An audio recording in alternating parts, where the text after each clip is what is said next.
ఎగిరిపోతాయి. ఎంత బలమైన దండ అవ్వాలంటే జనసేన అది తెంపలేనిది అవ్వాలి. సో భావమే మన కట్టుబడి, అందుకనే మనకి 7 సూత్రాల దారంతో మనందరం కట్టుబడి ఉన్నాం ఈ రోజున. అదే 7 సూత్రాల ఈ దండకి ఇంకొక మణిహారమైన బాలసవరి గారు వచ్చారు. ఇంకో మాణిక్యం. మేమందరం కలిసి ఈ రాష్ట్ర ప్రయోజనాల కోసం పనిచేస్తాం, రాష్ట్ర భవిష్యత్తు కోసం పనిచేస్తాం. నేను ఎప్పుడు కూడా వచ్చే ఎన్నికల గురించి ఎప్పుడు వచ్చే తరాల కోసం ఆలోచిస్తాం. ఒక రాజకీయ నాయకుడు వచ్చే ఎన్నికల కోసం ఆలోచిస్తాడు, ఒక రాజనీతిజ్ఞుడు వచ్చే తరం కోసం ఆలోచిస్తాడు. ఎప్పుడో చిన్నప్పుడు చదువుకున్న పాఠం అది ప్రభావం అయ్యి ఎప్పుడు మాట్లాడితే ఒక తరం కోసం ఆలోచించే వాళ్ళని తప్ప ఒక ఎన్నికల కోసం ఆలోచించట్లా.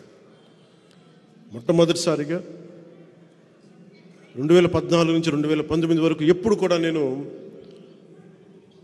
తగ్గే మాట్లాడాను.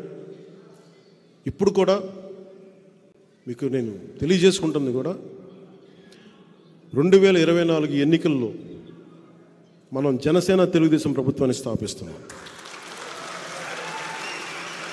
కష్టం, పోరాటం చేయాలి, విజయం తేలికేం కాదు.